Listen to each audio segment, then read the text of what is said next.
Welcome to the Brave Feminine Leadership podcast. I'm your host, Melissa Hamilton, and today I am thrilled to have actually my most interviewed guest at this stage of the podcast, Penny Locaso. Penny, welcome back to the conversation.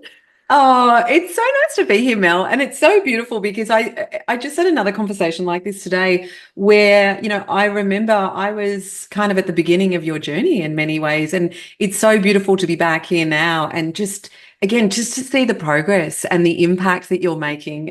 It's wonderful to watch someone's journey evolve. Thank you. I've been really looking forward to us getting together. And for anyone in the audience, you can go and catch two previous conversations with Penny and you can hear her story and all sorts of fascinating things. But today we're together to talk about her recent white paper that she's released called Hidden Figures. And it's sort of where are all the female experts? But Penny, let me share firstly, you are a behavioural scientist, an impact expert and mentor, an international speaker, a published author, a budding psychologist and trauma therapist, a nature lover, a yogi, and a proud single mum. Where are all the female experts? I love it. That's where you started. Well, here's the thing. They exist. They are everywhere. And this is what my research found. I interviewed 21 high-performing, amazing women that I would personally consider experts across entrepreneurship and executive leadership. And out of 21, only one would call herself an expert. And even to get that one to call herself an expert took a little while. So they are everywhere. The problem is not that we don't have enough female experts. The problem is that most women have a negative relationship with the word expert, and it impacts their ability to become or own the fact that they are one, which diminishes the opportunities they get in positions of power and influence, which is disturbing because we are 50% of the population, yet in these positions of power and influence, often we're less than 30% of the voice. Amazing. Now, I just want to ask, well, not really amazing crap, but what I want to ask is, what inspired you to do this research? Where did this all come from? Oh, look, I have a lot of gratitude for COVID because COVID sent me back to university at the age of, I think, 30. I've just dropped 10 years off my, at the age of 47, it sent me back to psychology because I had a lot of free time. To university. I wasn't traveling like I was before COVID. And what happened this year, again, it's funny how something you despise and think you're terrible at can actually be a gift. So I am in honours of psych at the moment, and I had to do advanced statistics. And I know most women do not love statistics, and I am one of them or was one of them. Yeah. And I did advanced stats, and I went in with the mindset of this is going to be really freaking hard and this is not my gift. And I walked out with a HD and went, you know what, I actually really I love the opportunity this gives me to understand things in a way that most people don't. What if I went out and did my own qualitative research piece around something I'm really passionate about? And off the back of, like you, I'd done like nearly 300 hours of depth interviews with high-performing women in the last 2.5 years. And I was very curious about how few women would own their expertise publicly. So I decided to get curious. And so I dove into all of the literature around what makes an expert, like what's the science behind how an expert evolves? How do we define expert? And that was fascinating. I was like, this is gold. First and foremost, the way we define expert in scientific literature is very masculine. And I would say my gut feeling was that this wouldn't resonate with a lot of women. Therefore, why would they want to be it? And the second thing that I found really interesting was that experts are made, not born. And I equally think we have an unconscious bias where it's like genius. We think that experts just appear. Yes. Yeah. And therefore we are not that thing. Yeah. Okay. What is the definition of expert? You say that it's very masculine. What does literature say? Yeah. Look, I can't recall. Quote it. Yeah. But basically it was along the lines of someone who has a significant understanding of a subject matter. Okay, so extremely knowledgeable in an area or in a specific subject. Often the references were to things like chess. Right. Okay. A chess master. Yeah. Yeah. Sports, so male sports, a lot of reference to that in the literature. But it wasn't, when you looked at the literature around the experts that they'd studied, how they defined it and what made it, it was just very masculine bent. And I was like, if women were reading this, I mean, I'm quite confident. So I'm not, I suppose, the average woman in that domain. But I was like, if I'm reading this and thinking it's masculine, I can't imagine what it must be like for other women. And therefore, I reckon there's a disconnect with the resonance. Then what I did, which was where it got really bloody interesting, and I was like, there's something in this.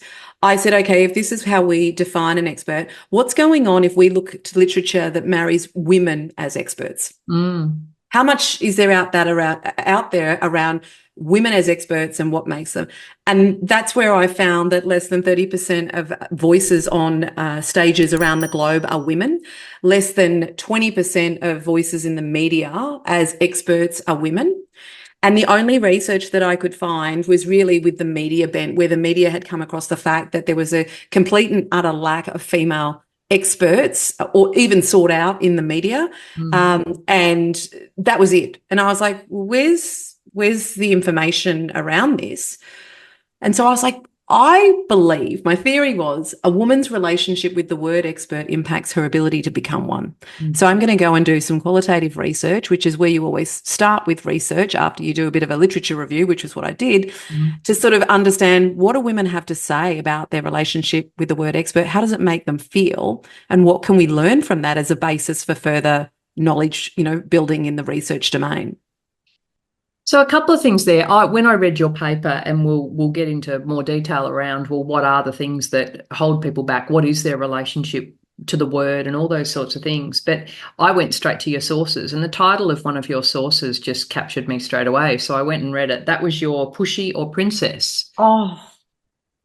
So that was the one in the lead up to the 2010 UK election, I think, where they noticed on UK radio that it was male voice after male voice after male voice, which was a really compelling article. But let's jump into, what is people's relationship with that word? What did you find in your research? Yeah, there were 4 key findings that fell out of the research, and they were all pervasive. The first one was what I call the ick of expert. I love the word ick.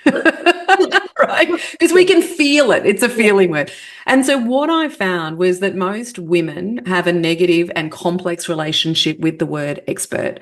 So a lot of women said that when they think of the word expert, it makes them feel awkward. They infer this concept of peacocking. So like almost putting your chest out, again, very masculine. Some women said that it actually conjured up a visual of a man's face when they thought of the word. So I found that fascinating because, again, if that's how we feel about the word expert, why would we see ourselves as something like that? The second thing that came out was how much is enough. Now, this was fascinating. And so what women said to me was that they couldn't call themselves an expert because they hadn't ticked all the boxes they needed to tick in order to be the expert. And when I asked them what the boxes were that they needed to tick, like what made an expert, they didn't know. No, I was about to say that, yeah. So therefore, you can't be it if you like. How do you tick all the boxes if you don't know what the boxes are? Like, then expert is always going to be elusive. You just keep adding boxes, right? That's exactly what high-performing women do, right? And this is why it's elusive. Where it got even more interesting around this particular theme, I was like, okay, let's find the boxes. So I asked these 21 women to tell me, give me an example of someone you look up to as an impact expert, a woman having an impact in the world who you perceive as an expert. Someone like Brené Brown was probably a common theme, yes. Okay? And I said, okay, what are the qualities and the characteristics and the skills that she displays that make her an expert? They gave me the list. So I've got the tick boxes now. You can download it on my website. It's called the Expert Checklist. I'll give you the boxes you need to tick, right? So we're closing that gap already. They said one of the key boxes that needed to be ticked that they loved about Brené was the fact that she didn't profess to know everything. Yeah. She was open in failing and the mistakes that she made, and she shared that in the service of making it okay for other women to do the same. So when I then went back and said, okay, what is the box that you haven't ticked? A lot of women said to me, I don't know everything yet. So the standard that we hold ourselves to in terms of what we expect of ourselves in order to be an expert is completely incongruent with what we expect of the experts that we look up to. That's, I mean, how I just go, oh my gosh, wow. Like, awareness is the first step to change, right? So just knowing this information helps us understand as women where our unconscious barriers are that perhaps we didn't even know existed. The third one was I'm afraid. And this speaks to what you just spoke about, pushy and princess, right? Many women said that they were afraid to own their expertise and their voice publicly and their opinions because they were terrified of being judged by others, criticism, like the way that we have cancel culture now, where if you say something that people don't agree with, it's like you're ghosted. Yeah. And the other thing was feeling like an imposter, like actually being called out for not knowing everything that came out again. And so therefore they said that the risk of actually positioning themselves as an expert and owning their voice fully was too high for them to do it. And then the last one, which I think is really disturbing given all of the work that's been done around equality, is the concept of if I can't see it, I can't be it. And what a lot of women said was that there was a complete and utter lack of diversity on things like stages in the women that were held up as experts. And I thought this was fascinating because I must say, as an international speaker, a lot of women do look like me. You know, we're white. Yes. And look a certain way and come from a professional background, or we're academics. That's pretty much a lot of what I see. But what was fascinating was when women spoke about diversity, they weren't just speaking about the color of your skin. They were speaking about shape. They were speaking about size. They were speaking about disability. And they were saying just a complete and utter lack of women that looked different or looked like them. And the last thing that I thought was fascinating in this, I can't see it, I can't be it. And even if they wanted to put themselves out there as experts, they were saying that there was a lack of opportunities for women who wanted to build their skills to emerge into the expert space. And immediately, I mean, you know, like I do, Mel, how many conferences do you go to where there's like an emerging speaker session? Yeah, no. Or there's none. There's no space for anyone. So you're either there or you're not. So, but how do you get there if there's no opportunity? So they were the 4 themes. This is so fascinating to me. And, you know, you and I had a mini conversation about this off camera before, and I'll bring it up kind of now. But the same thing, you talk about that same thing about expert, people conjure up a visual of a male. You know, my driver is to see a lot more female CEOs, having been one. Same thing. I ask people to imagine CEO, and, you know, 70% of people probably, which is getting better, but 70% imagine a male. The thing I find is that the words that are triggering for the senior professional women that I work with are ambition and power.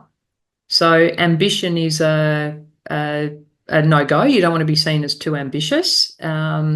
And then the second one is power. And so we spend a lot of time with people talking about the fact that, you know, they go hand in hand. It's ambition to achieve something, and it's power to make a change. It's not power over people. It's power to make a change. It's a positive thing.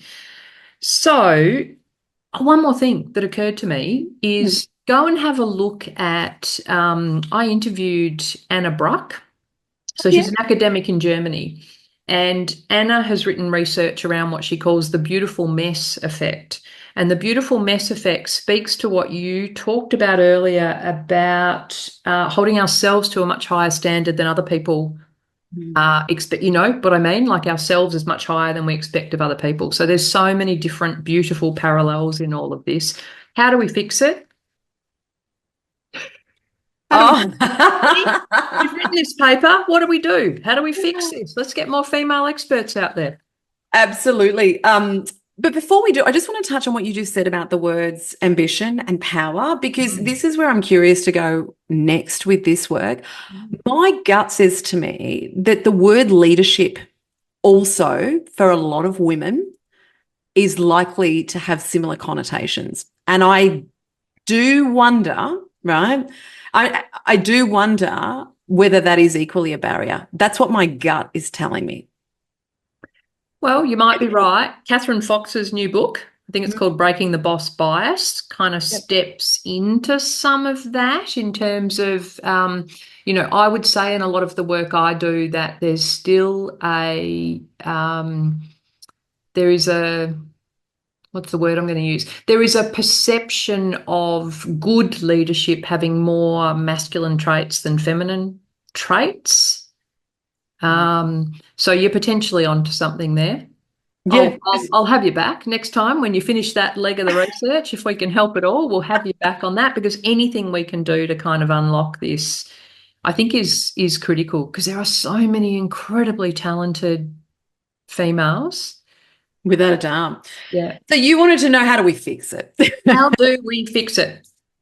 So no silver bullets over here, but definitely, like I said, change starts with awareness. It's the first step. So for the women that are listening where these themes have resonated, one, two, or all of them, the first thing that I challenge or suggest in my recommendations in the white paper is explore your own relationship with the word expert. So sit down with your pen and your paper and ask yourself, how does it feel if I call myself an expert? What are the stories that I tell myself? What is my relationship with the word expert? And is it helping me or hindering me in terms of living the impact that I seek to live, leaving the legacy that I want to leave, living the life I want to have? So that's the first thing. Just create awareness. What is the story you tell yourself around this word? The second thing I would say, if you're someone who loves to tick the boxes, go and download the expert checklist and get the freaking boxes. Because once you have a stake in the ground and you know the boxes to tick, that means that you can start to tell your brain, you know what? I've got most of this. And the funny thing about the boxes you need to tick and that little tool is that you don't have to tick every box to be an expert. Being an expert is a journey, it is an evolution, and it never ends. Mm. And the third thing that I find is really interesting, one woman that said she would own being an expert in the research, the only reason she owned it was because Smart Company told her she was an expert. Oh, wow. I know, she wrote an article for them and I said, will you call yourself an expert? She sat there, she paused for about 30 seconds and she said, I will, because Smart Company told me I was, because I wrote an article for them and they referenced me as an expert. So what this indicates to me is that women will own their expertise if they are validated by somebody else. So as a woman who's challenged with this, the more we can call out the female experts that we look up to and admire, not the ones like Brené Brown, everyone admires her and she's amazing, but the ones like you and me, you know, that are perhaps hidden figures to others, call them out, celebrate them, because that might be just enough for them to start calling themselves a thing and helping us shift the trajectory or creating greater equality in the experts that are out there and the opportunities that exist for them. You know, I have to ask this question. What's been your own relationship with the word expert? Oh my goodness. That's so interesting because I've not thought about that at all because I've been so in this. I've got to say that a lot of these themes definitely resonate with me, but they would have resonated probably 9 years ago. Like I'm nearly 10 years now out of my corporate career. When I left corporate, I was terrified of people judging me and criticizing me for putting myself out there as an entrepreneur because I'm like, people aren't going to ever believe this. This is not what I've been for the last 16 years. So this fear of criticism, of being called out for my bullshit, and especially as a speaker, I must say in the early days, standing on a stage, I was terrified that someone would, like a heckle in the audience, call me out and say, that's bullshit. It's not true. And you chose to do it in a bikini anyway. You can go back to the other episodes and listen. Yeah, but so this is the thing, right? Fear is the pathway, or the thing that you resist is the pathway to what you want. That is what this journey has taught me. So my relationship with the word expert, I would have said in the past, there's no way I would have called myself that. But I now, having done this research and, 10 years on of putting myself out there and using the fear as the path, I freaking own it. I'm completely, because if me owning it gives one other woman permission to own her expertise, then the world will be a better place. But I'm a big fan of substance, right? So I just want to. Yes. In a world where wealth signaling and people claiming expertise with no substance behind it other than the fact of I made $500,000 for myself and I've got no proof I've been able to do that for anybody else. We are not talking about these kind of experts. I'm talking about ethical women wanting to make a difference in the world who are invested in the long game of expertise. Penny, that for me came out so strongly in your research that the driver for most females is to make an impact. Yeah, and so this is where it gets interesting as well. So the words that resonated with women, the words that they would put in the place of expert, they're motivated by having an impact. They're motivated by helping others to live happier lives or helping others to make the world a better place. So the two words were impact and helping. And that's why I was like, well, how do we use those words? And it's funny now, I'm doing a number of corporate engagements over the next couple of weeks around this.